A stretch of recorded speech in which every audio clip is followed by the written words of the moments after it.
नमस्कार दोस्तों, स्वागत है आपका हमारे YouTube चैनल जांगड़ एजुकेशन पे। आज हम राजस्थान की प्राचीन सभ्यताओं के बारे में पढ़ेंगे। तो शुरू करते हैं हम आप अपनी आज की कक्षा को। आज का हमारा पहला प्रश्न है, कालीबंगा के संबंध में सत्य कथन बताइए। पहला कथन है कि घग्गर नदी के किनारे विकसित हुई, सही बात है ये। दूसरा है 6000 वर्ष से भी अधिक ये प्राचीन सभ्यता स्थल है, ये बात भी सही है। खुदाई से जो काली चूड़ियां जो प्राप्त हुई उसके कारण कालीबंगा नाम पड़ा है। और पंजाबी भाषा जो है उसमें बंगा का जो अर्थ है वो चूड़ी होता है, ये बात भी सही है। चौथी बात है कि कालीबंगा की जो खोज है वो 1952 ईस्वी में अमलानंद घोष ने की थी, ये बात भी सही है। तो चारों ही कथन जो हमारे सत्य है, तो हमारा सही जो विकल्प हो जाएगा वो विकल्प डी। अगला हमारा प्रश्न है, कालीबंगा का जो उत्खनन है वो बीबी लाल एवं बीके थापर ने कब किया था? इसका जो हमारा सही उत्तर हो जाएगा 1961 1962 में, ऑप्शन बी हमारा सही हो जाएगा। अगला हमारा प्रश्न है, कालीबंगा के उत्खनन से कितने स्तर मिले हैं? तो कालीबंगा के उत्खनन से हमें 5 स्तर मिले हैं, तो हमारा सही उत्तर हो जाएगा ऑप्शन डी। अगला प्रश्न है, कालीबंगा से किए गए उत्खनन से प्राप्त कितने स्तर जो है वो हड़प्पा पूर्व से संबंधित है? तो वो हमारा सही उत्तर हो जाएगा 2, विकल्प बी हमारा सही उत्तर हो जाएगा। अगला प्रश्न है, कालीबंगा से किए गए उत्खनन से प्राप्त कितने स्तर जो है वो हड़प्पा कालीन है? तो हमारा सही उत्तर हो जाएगा इसमें हड़प्पा कालीन हमारा जो स्तर है वो 3 है, सही उत्तर हो जाएगा सी। अगला हमारा प्रश्न, मकान बनाने में धूप में सुखाकर पकाई गई जो ईंटें हैं उनका प्रयोग इनमें से कहां पर होता था? तो कालीबंगा में होता था एक तो, और एक आहड़ में होता था, गणेश्वर में नहीं होता था, बालाथल में भी नहीं होता था। तो पहला और दूसरा जो हमारा ये कथन है वो सही है, तो सही उत्तर हमारा हो जाएगा ए। अगला प्रश्न है हमारा, निम्न में से किस सभ्यता के उत्खनन से प्राप्त मिट्टी के जो बर्तन है उनके जो अवशेष है वो पतले और हल्के थे और उनमें सुंदरता और सुडौलता का अभाव था? तो ये हमारा जो उत्तर हो जाएगा वो सही हो जाएगा कालीबंगा, ये हमारा विकल्प जो है वो सही हो जाएगा। अगला हमारा प्रश्न है, किस सभ्यता स्थल से प्राप्त जो मृद भांड है वो लाल रंग के थे और उनके ऊपर जो काली और सफेद रंग की जो रेखाएं खींची गई थी? ये भी हमारा उत्तर हो जाएगा ए, कालीबंगा। अगला हमारा प्रश्न है, कालीबंगा से जो प्राप्त साक्ष्य है इनमें से कौन से हैं जो कालीबंगा से प्राप्त साक्ष्य हैं? तो खिलौना बैलगाड़ी जो है वो कालीबंगा से प्राप्त हुई है, हवन कुंड भी मिले हैं, लकड़ी की नाली भी मिली है और बेलनाकार जो मुहर है वो भी मिली है। चारों ही कथन सही है, तो हमारा सही उत्तर जो जाएगा वो ऑप्शन डी हो जाएगा। अगला हमारा प्रश्न है, कालीबंगा से एक बच्चे के कंकाल की जो खोपड़ी मिली है उसमें कितने छिद्र मिले हैं? बच्चे के कंकाल की जो खोपड़ी है उसमें कितने छिद्र मिले हैं, और जिसके माध्यम से पता चलता है कि मस्तिष्क शोथ बीमारी का इलाज भी यहाँ पे किया जाता था? तो हमारा सही उत्तर हो जाएगा 6, बी ऑप्शन हमारा सही हो जाएगा। कंकाल की जो खोपड़ी मिली उसमें 6 से छिद्र मिले थे। कालीबंगा से संबंधित इनमें से कौन सा साक्ष्य है जो कालीबंगा से संबंधित है? कालीबंगा से जुते हुए खेत प्राप्त हुए, ये कथन सही है। दोहरी फसलें, 2 प्रकार की फसलें ली जाती थी, ये कथन भी सत्य है।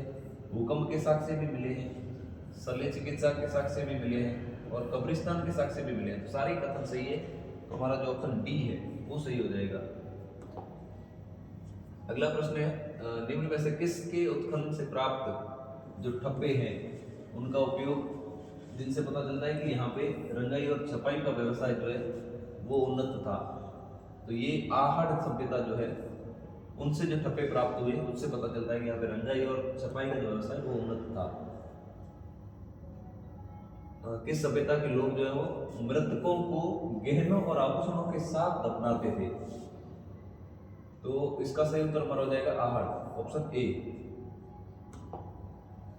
अगला प्रश्न है, किस सभ्यता के उत्खनन में मिट्टी के बर्तन सर्वाधिक मिले?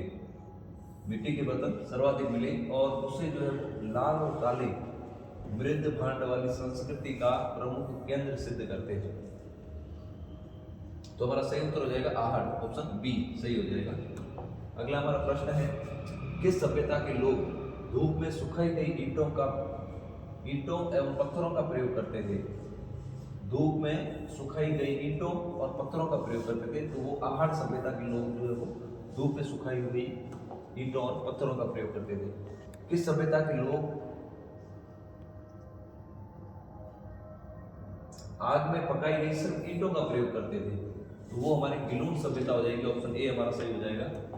अगला हमारा प्रश्न है 4000 वर्ष पुरानी 4000 वर्ष पुरानी पाषाण धातु युगीन सभ्यता जिसके अवशेष एक टीले के नीचे दबे हुए प्राप्त हुए जिसे धूल कोट भी कहते हैं, वो सभ्यता है आहट। ऑप्शन सी हमारा सही हो जाएगा।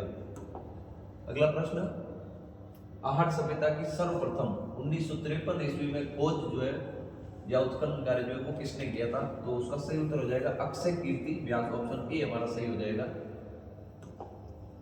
अगला प्रश्न है तांबे के औजारों व उपकरणों के अधिक प्रयोग के कारण तांबे के औजारों और उपकरणों के अधिक प्रयोग के कारण किस सभ्यता को ताम्रवती नगरी कहा जाता है? वो हमारा सही उत्तर हो जाएगा आहट। Option B. अगला प्रश्न है गिलून सभ्यता के संबंध में सत्य कथन बताना है कि गिलून सभ्यता के संबंध में सत्य कथन कौन सा है? राजसमंद के अंदर बनास नदी के किनारे 2 टीलों का उत्खनन हुआ था, ये कथन सही है। 1957-58 में बीबी लाल के निर्देशन में उत्खनन हुआ, ये बात भी सही है। 1998 से 2003 में पूना के वीएस सिंधे एवं पेंसिल्वेनिया के प्रोफेसर ग्रेगरी कोसाल के निर्देशन में यहाँ उत्खनन हुआ, ये बात भी सही है। ये सभ्यता जो है 1900 से 1700 ईसा पूर्व की है, ये बात भी सही है। तो चारों कथन सत्य है, तो हमारा सही उत्तर जो हो जाएगा वो ऑप्शन डी हो जाएगा। अगला प्रश्न है हमारा कि गिलून से कितने प्रकार के मृद भांड मिले हैं? तो गिलून से 5 प्रकार के मृद भांड मिले, ऑप्शन डी हमारा सही हो जाएगा।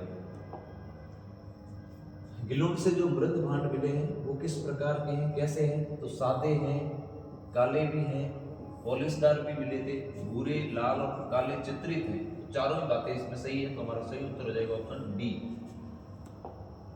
अगला प्रश्न है गिलून से प्राप्त साक्ष्य निम्न में से नहीं है? तो मिट्टी का हल जो है वो गिलून से नहीं मिला था, बाकी हाथी दांत की जो चूड़ियां हैं वो मिली थी, ये मिट्टी का हल नहीं मिला था। पत्थर की गोलियां ये भी मिली है और मिट्टी के खिलौने भी मिले हैं गिलून से। तो सही उत्तर जो अपना हो जाएगा वो मिट्टी का हल जो है वो गिलून से प्राप्त नहीं हुआ था। अगला प्रश्न है कोठारी नदी के किनारे पर विकसित बागोर सभ्यता का उत्खनन किसके निर्देशन में 1967 से 70 तक किया गया? हमारा सही उत्तर हो जाएगा वीएन मिश्र, इनके निर्देशन में बागोर सभ्यता का उत्खनन कार्य किया गया। इस सभ्यता स्थल से बड़ी संख्या में लघु पाषाण उपकरण मिले हैं जो यहाँ की सभ्यता के निवासियों को आखेटक होने का प्रमाण करते हैं। तो उसका सही उत्तर हमारा हो जाएगा बागोर, ऑप्शन सी। 26वां प्रश्न है मध्य पाषाण कालीन संस्कृति का प्रमुख जो केंद्र था वो कौन सा था? तो वो प्रमुख केंद्र भी बागोर था, ऑप्शन ए हमारा सही हो जाएगा। अगला हमारा प्रश्न है किस सभ्यता स्थल से तांबे की छेद वाली सुई जो है वो प्राप्त हुई है? तो ये तांबे की छेद वाली सुई भी हमें बागोर से प्राप्त हुई है, ऑप्शन बी हमारा सही हो जाएगा। अगला प्रश्न किस सभ्यता से प्राचीनतम कृषि एवं पशुपालन के साक्ष्य मिले हैं? तो बागोर से ही हमें प्राचीनतम कृषि और पशुपालन के साक्ष्य मिले हैं। अगला हमारा प्रश्न है गणेश्वर सभ्यता के संबंध में सत्य कथन बताना है गणेश्वर से संबंधित। तो गणेश्वर जो है वो नीम का नाम है, सभ्यता जो है ये कांतली नदी के किनारे पर विकसित हुई, सही बात है। रतन चंद्र अग्रवाल के निर्देशन में उत्खनन हुआ, ये बात भी सही है। 2800 ईसा पूर्व में अवशेष मिले हैं इसके, ये भी सही है। और अत्यधिक मात्रा में यहाँ पे तांबे के उपकरण मिले हैं, ये बात भी सही है। तो चारों कथन सही है, तो हमारा सही उत्तर जो हो जाएगा ऑप्शन ए। अगला प्रश्न है हमारा ताम्र युगीन सभ्यताओं की जननी किस सभ्यता को कहा जाता है? तो ताम्र युगीन सभ्यताओं की जो जननी है वो गणेश्वर सभ्यता को कहा जाता है, ऑप्शन बी हमारा सही हो जाएगा। अगला प्रश्न है किस सभ्यता स्थल से प्राप्त काले एवं नीले रंग के मृद भांड जो है वो क्रिपस वृणी मृद भांड जो है वो कहलाते हैं? ये भी हमारा उत्तर जो हो जाएगा गणेश्वर हो जाएगा, ऑप्शन डी हमारा सही हो जाएगा। अगला प्रश्न है किस सभ्यता स्थल से प्राप्त तांबे के उपकरण जो है वो सर्वाधिक शुद्ध यानी कि 99% जो है वो शुद्ध है, वो गणेश्वर से प्राप्त हुआ, ऑप्शन सी हमारा सही हो जाएगा। गणेश्वर सभ्यता का जो तांबा है वो कहाँ से आयात होता था? हड़प्पा से होता था? नहीं होता था। मोहनजोदड़ो से भी नहीं होता था, दोनों नहीं है, तो इसका जो सही उत्तर हो जाएगा वो कोई नहीं, इनमें से कोई नहीं है।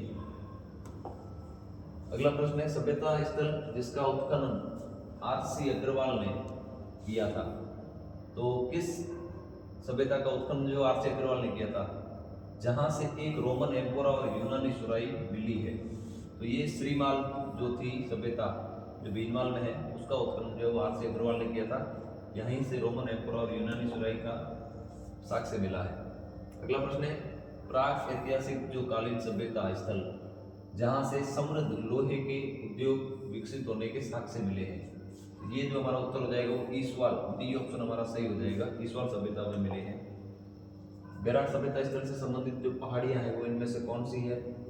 बीजेप की पहाड़ी सही उत्तर है, भीम पहाड़ी ये भी है, महादेव पहाड़ी भी है और गणेश पहाड़ी भी है। तो चारों ही पहाड़ियां बेराट सभ्यता स्थल से संबंधित है, तो हमारा सही उत्तर हो जाएगा ऑप्शन डी। अगला प्रश्न है बेराट सभ्यता जहां से हड़प्पा सभ्यता को मौर्यकालीन लौह संस्कृति के अवशेष मिले हैं, जहां से हड़प्पा सभ्यता और मौर्यकालीन लौह संस्कृति के अवशेष मिले हैं, उसका उत्खनन करने वाला कौन था? तो इसका उत्खनन दयाराम साहनी ने किया था, सही है। नील रत्न बनर्जी भी सही है। कैलाशनाथ दीक्षित भी उत्खनन करता में आते हैं। बीके थापर जो है वो इसके उत्खनन करता नहीं है। तो 1, 2 और 3 हमारे सही हो जाएंगे। तो 1, 2 और 3 ऑप्शन सी हमारा सही हो जाएगा। अगला हमारा प्रश्न है किस सभ्यता स्थल से गोल मंदिर और अशोक का भाब्रू अभिलेख जो है वो प्राप्त हुआ है? तो बेराट सभ्यता से हमें गोल मंदिर भी मिले हैं और अशोक सम्राट अशोक का जो भाब्रू अभिलेख है वो भी इसी सभ्यता से प्राप्त हुआ है। अगला प्रश्न है किस सभ्यता का जो उत्खनन है वो वी.एन. मिश्र के निर्देशन में हुआ, जहां से ताम्र पाषाणकालीन सभ्यता के साक्ष्य मिले और इस सभ्यता का जो संपर्क है वो हड़प्पा वासियों से भी था। तो ये इसका उत्तर हमारा सही हो जाएगा बालाथल, ऑप्शन ए हमारा सही हो जाएगा। अगला प्रश्न है सुमेलित करना है, कौन सा सही सुमेलित है? तो नगर जो है वो टोंक में है, तो ये पहला सही है। नोह भरतपुर में है, ये भी सही है।